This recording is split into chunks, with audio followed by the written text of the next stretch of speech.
Crocheting does not make me weird. I'm just weird naturally. Happy New Year's, my lovely crafters. I'm so glad you are joining me here today. It's Amanda, and here at Crafters Autonomous, I like to teach you the knowledge and skills you need to craft it yourself. I am so excited for today's video. Today I'm going to show you 3 non-crochet products that have helped my crochet game improve so much.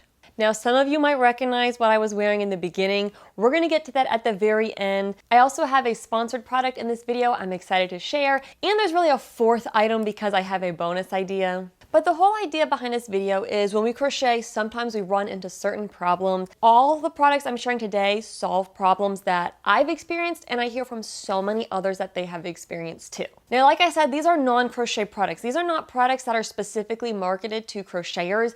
It's not like a crochet hook. That's obviously a crochet item. It's not like a yarn winder, which yarn is very heavily closely related to crochet. These are some items that don't technically have anything to do with crochet, but have helped me and many other crocheters out, and so I want to share them with y'all today. A few things worth mentioning before I show y'all the first product. As with anything I show on my channel, if I recommend it to y'all, it's because I personally use it, personally have found great benefit from it. Sometimes I do get kickbacks, like I am an Amazon affiliate. I do have a product that was sent to me, which we'll get into that, but I don't recommend anything that I don't truly believe in, and I try to be fair and honest, so I will talk about the pros and I will talk about the cons for all of these items. Another thing is I'm going to show specific brands and specific versions of these items, but you don't at all have to go with the version that I went with. And last of all, the point of this is not to just sell products to y'all. The point is that these solve problems for me, and maybe they will solve problems for you, and for me, they were worth every penny. The first non-crochet product that has been a huge help to me with my crocheting is compression gloves. I'm gonna go through this somewhat quickly because I do have a whole review video out about these compression gloves, but I am gonna talk through a couple points here in this video. And while I'm at it, I'm calling this category compression gloves. There's a wide variety of braces, wrist supports, other similar products like compression gloves. We're gonna kind of lump it all into the same category here. The way that compression gloves, or really any compression wearables, work is that it increases blood flow to the area and helps with healing, helps with pain. I, for a while, went through some pretty intense pain with crocheting because I was doing a lot of projects with single crochet. It's a very tight, tense stitch. I was starting to deal with what was likely a repetitive motion strain, and I was not taking care of myself and taking breaks as often as I should. So when I got to the point it was too painful for me to crochet, I started looking into different ways to manage it. While I cannot highly enough recommend that you take breaks and you stretch and you strengthen and stay hydrated, these are all things that take time. Compression gloves can be a nice way to kind of jumpstart the healing and get you back to crocheting. In my case, I wear these both preventatively and for support while I crochet, meaning sometimes I will wear these like the night before I crochet and just gets that extra blood flow to my hands in the night, allowing for extra healing and just the muscles and tendons and everything to get what it needs so that my hands are fresh and ready to go the next day. I will also wear these while I crochet, and I find it to be very helpful. I think I get some extra support from these. These compression gloves, as with any kind of wrist brace or hand support that you might wear when crocheting, it does take a little bit of time to adapt to, but I personally found it to be completely worth the process. So the compression gloves I have here today, these are by Vive. And I want to mention something in this video here that I did not talk about in my review video. And that is that they now make these gloves in extra small. I am so happy about that. So I have very dainty hands, very thin, bony fingers, wrist, and everything. When I first bought these gloves, they just went down to a small. And quite honestly, the smalls do provide a nice bit of compression. I especially feel it in my fingers and in my joints. However, I do have a bit of looseness here in the wrist. So you can see I don't really have much compression in the wrist, and quite honestly, I could use a little bit more compression in the wrist. These are the smalls. After posting that video, someone commented mentioning that they were looking at different colors and they said they make a new pink pair. And I had been thinking about getting an extra pair of compression gloves just to have on hand, and I like the color pink. So I went over there and looked at the pink ones. Turns out the pink ones are actually size extra small, and they are tighter than the gray ones. Look at that. You can still see a little bit of bagginess there, but I have to actually stretch it. It's not like sitting loose. I've got that compression in my wrist and my hand. You could say the size extra small fits like a glove. So item number one, that it's a non-crochet product, but it has helped me so much with crochet, is compression gloves. I will link these Vive ones down below. As I said, I am an Amazon affiliate, so I get a little kickback from that if you order through my link, but it does not cost you anything extra. It's win-win for everybody. Non-crochet product number two that has helped me with my crochet is a neck light. This particular neck light is the Nivava neck light. They reached out to me, sent me the product for free, and so I'm including it in this video here. I want to first go through why a neck light can be helpful with crocheting, just broadly speaking, and then I'm going to talk through this particular neck light, give you some of the pros and cons, and also just some general things that you should keep in mind when you're shopping for your own neck light. So a neck light when crocheting, I feel like it's kind of self-explanatory, right? It's so that way you can have extra light. Now I have another neck light that I've used for about a year or so, love it as well. And here's a handful of the ways that a neck light has helped me with my crocheting. First of all, it's really nice when I am going to bed and I want to create just a nice, soft, peaceful mood in my room, but I need enough light to see to crochet. I have some Christmas light strands in my room that I keep up all year round, and when I go to bed, I try to tone the lights down, kind of help me wind down for bed, but then I go to crochet and I can't see well enough and I don't want to turn the big light on. A neck light is a great way to get additional light, but without making the entire room lit up and bright. It's also helpful if you have other people around you, like say your partner's trying to wind down for bed, but you just gotta get those last few stitches in. Minimally invasive light, yet plenty bright to see with crochet with. A neck light is also so helpful for crocheting with dark yarns. Now, you've probably all seen the post online, people complaining about crocheting with black yarn. That stuff can be so hard to see. And I say that as someone who has relatively good vision still. The advantage of a neck light for black yarn is, sure, you can turn on all the lights in the house, you can turn on a lamp, but with the neck light, you can really pinpoint the light onto your project exactly where you need it to be. Neck lights also have the two different lights, so you can have light coming from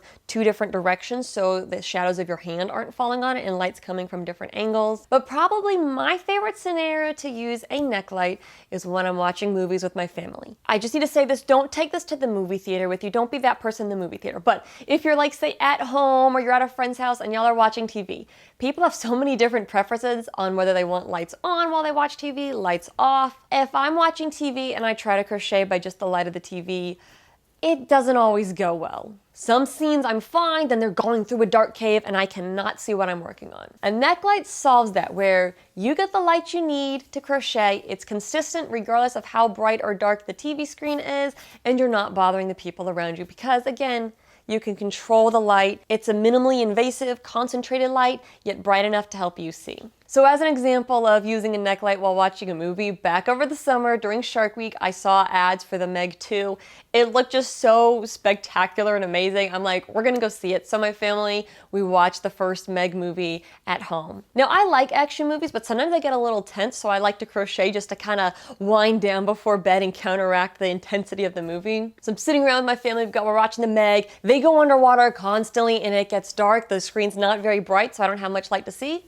My neck light, I was able to crochet the whole movie just fine. It did not bother anybody else in my family, which was really great. I've also used a neck light more recently to crochet while watching football with my sister. She didn't want all the lights in the room on, so it was easier to see the TV, but I needed a little bit more light than the lamp could provide so I could see what I was crocheting.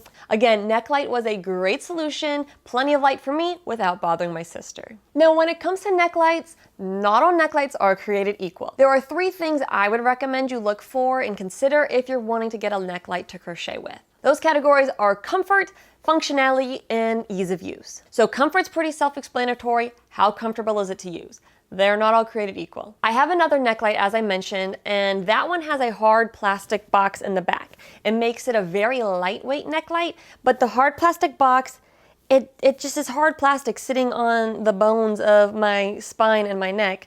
I gotta be honest, it kinda hurts after a little while. I wear that for like 20 minutes and I feel a little sore. Does anybody else, you get your hair done at the salon and they wash your hair and your neck's on the edge of the sink? Does anybody else's neck get sore and hurt? Maybe some of y'all don't know what I'm talking about, maybe just because I'm so bony. But if you know what I'm talking about, it can feel like that. Really the 2 big things with comfort are the weight and how soft it is in the back. I really thought that weight was more important than the material in the back. The other neck light I have, it is lighter in weight than this Nivava neck light, but the back is hard plastic. That hard plastic is not comfortable. Honestly, the biggest flaw of that neck light. With the Nivava neck light, this one here, This whole entire thing is flexible, and it has this nice flexible rubber exterior. So see how I can twist this? Very soft, very flexible, and then there's some kind of wire running through the center of it so you can shape it, bend it easily. Slightly heavier than my other neck light, but so much more comfortable because I don't have a hard plastic box sitting on the back of my neck. I can adjust, I can make it like a triangular point so that it's just hitting here and here on either side of my neck versus actually hitting the back of my spine. I can curve it around to equally distribute the weight. I can kind of press it against my chest here so that way that's taking some of the weight off. This one is extremely comfortable. I think that is one of the huge selling points of this one. So those are kind of thoughts to keep in mind as far as comfort goes. Consider the weight, consider the flexibility in the material. I gotta be honest, a heavier neck light but with softer material, I found to be more comfortable. Second thing I would recommend you consider is functionality. So that means basically how well does it do what it needs to do. A lot of the neck lights that you'll find out there on the market, they'll have two lights, they'll have different brightness settings, maybe different tone, whether it's like a bluish light or a yellowish light or a whitish light, and some of them will have individual functionality of the lights. Honestly, all of those things are super great. This one does have all those functionalities, meaning I can operate both together and I can adjust the brightness, 3 different brightness settings. I can also adjust the warmth tone of the lights with another setting. Now what this one does have, I haven't really used it much, but I think it's pretty cool, haven't seen this on many others, is it does have the ability to set a timer where it'll auto power off after 30 or 60 minutes. Pretty nice, so that way if you fall asleep with it on, it kicks off on its own versus staying on all night. And this has a little knob on the underside, providing the ability to turn off just one light or the other. So those are some of the functionalities of this one. Other parts of functionality to consider is the flexibility. I kind of already talked about this when I spoke about comfort. I am loving this Nivava neck light because this entire section here is flexible. I can control it and twist it and point it however I need to get the light to be exactly where I want it to be. However, what I think is the best feature on this neck light is these ball swivels at the end here. It really adds an extra layer to be able to adjust the light because I can have it pointing up like this for extra support, but then the light can still go down to shine on my project, but I've got the extra support here. A lot of other neck lights, and like my other one, the end piece is just straight, so you only have bend, versus this I have bend and then the ball swivel joint. Super awesome, very happy with that. Now I either have already popped up or I will pop up on screen some of the stats on this neck light that the seller provided to me. The one other thing that I haven't really mentioned and quite honestly haven't really been able to test is that they do advertise that it lasts 8 to 100 hours of working time, and this comes with a little cable that you charge it with. You know what, I've used it a good bit, haven't run down the battery. I have no reason to doubt that the battery doesn't last as long as advertised. The last point I would consider when you are shopping for a neck light is ease of use. And that quite honestly is where I would say the one flaw of this neck light is as compared to others on the market. Is this thing hard to use? Not at all. I just personally find that the buttons were not as intuitive as some other neck lights that I have used. So on the top side, there are 4 buttons. On the back is a charging port and a switch that allows you to either control them simultaneously or control the lights individually, which I mostly just control them together. The buttons are not hard to figure out at this point. I feel really comfortable with them, but this was not one where I could intuitively just start pressing buttons and get it working. I did have to read the instructions manual. The main issue where I got confused is to power it on with the light button, you have to press and hold to power it on. All the other functionality, like if you want to change the brightness, you just press. Turning on and off is the only thing that requires a press and hold, or like that long press. If you want to set the timer, that's just a press. That's pretty intuitive. If you want to adjust the warmth of the light, that's pretty intuitive, just a click. The main part that I found non-intuitive is that the buttons with the sun, those both turn the neck light on and off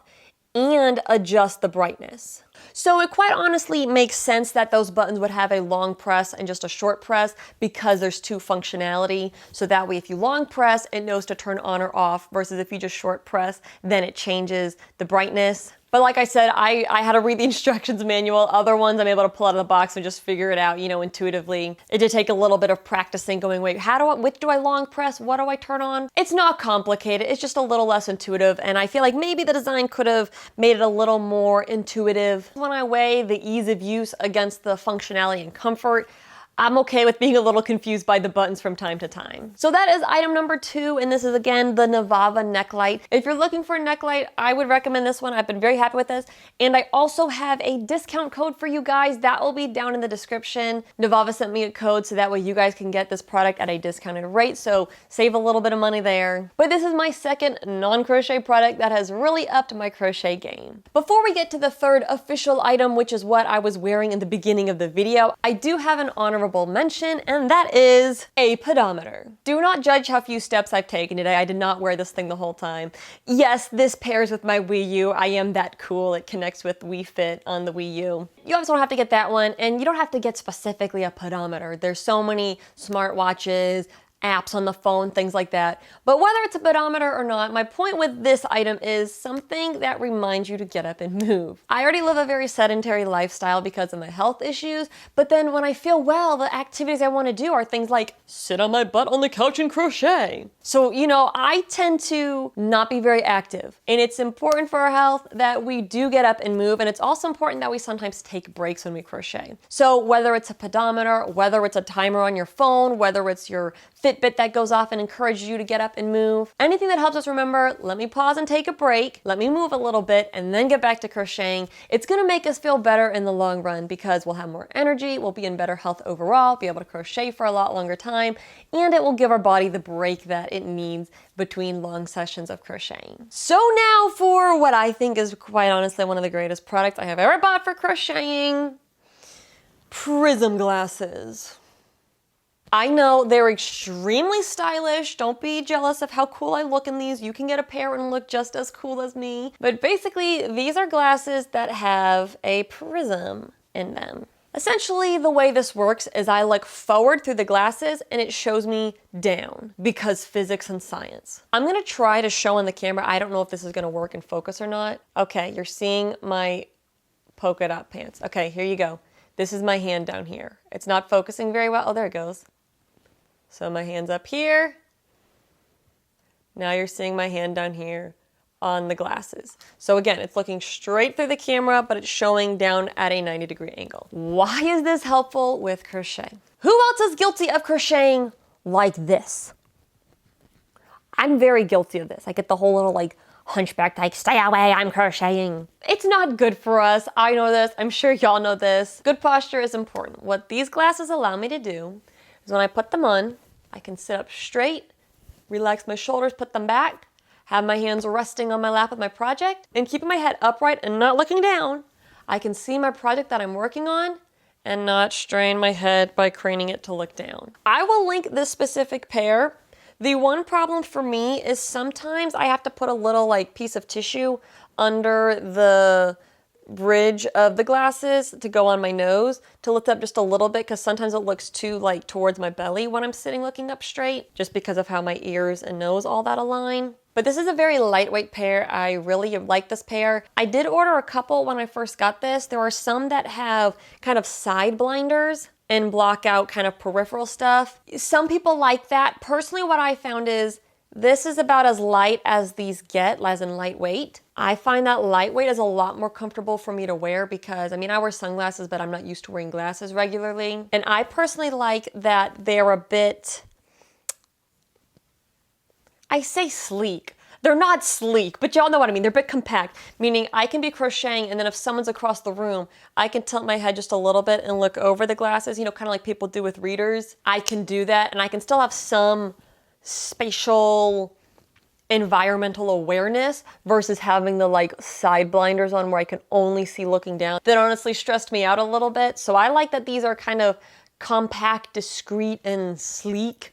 If we can go with that word, because I can easily see through them. I have a plenty of broad range of vision down here, so I can crochet. I'm also realizing you probably can't see my hands. I'm crocheting, guys. This is totally how I crochet, but you know, I'm down here crocheting, but I'm looking forward keeping good vertical alignment. One thing I will warn you about if you decide to get a pair of Prism glasses, you might get a little dizzy. And I know a lot of people have different like health issues and things where vision and dizziness is really bad for them.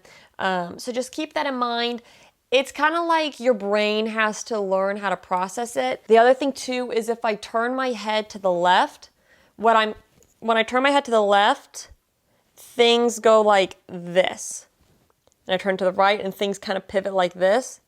So things, I don't know how to describe it. If you get it, you'll see what I mean. When you turn your head left and right, things kind of like swing. It might make you a little dizzy. When I work with these on, I try to just relax, keep my upper body and my head very still, so that way I'm not moving and getting dizzy from all the movement and my brain trying to process that movement. But with that said, the dizziness, I adapted very quickly. These have saved me from so much back and neck pain. Honestly, I need to use them way more than I already do, but these have been one of the absolute biggest game changers for me with crocheting, and it's not even a crochet product. So there you have it. Those are my 3 plus the bonus non-crochet items that have really helped me out with my crochet. If y'all have tried any of these projects, let me know your thoughts on them and let me know if there's any pros and cons that you found. If you end up trying one of these projects, I want to hear how your experience goes. They have been so helpful for me. So I really want to know if they help you or if you find like, hey, this helped me somewhat, but I also had to consider this. And it might help someone else who's considering buying one of these items to know, oh, I need to keep an eye out for this because maybe it's something I don't have an issue with, but somebody else might. And of course, if you have items that are not marketed for crochet and they're not specifically made for crocheters, but you have found that it has helped you with your crochet, let me know those items in the comments below. I'm really curious to see what other cool finds there are out there, because crochet is awesome, but sometimes we run into problems like not enough light, poor posture, pain, and sometimes these little gadgets are a great way to solve those problems. So let me know if y'all have any other good ideas of products that are not for crochet but have helped you out anyways. With that said, thank you so much for watching. I've got some more videos I'm working on. Again, my health has still been a little up and down, so I'm not sure when they'll be out. I've got things in progress. I've got this video coming to you guys today, and so hopefully I'll have some more on its way out soon. But I'm excited for what all this year has in store for us here on my channel. Happy crafting! So I just want to keep things real with y'all. Today was one of those days where I did make myself get dressed, but I only put on makeup for filming this video just because my skin sometimes looks weird in the lighting. Like for me, today getting dressed meant I put on a real shirt and I changed into a fresh pair of pajama pants and fuzzy socks. So yeah, I got my fuzzy polka dot PJ pants on, fuzzy socks, and I said, you know what? That's gonna count as getting dressed for the day.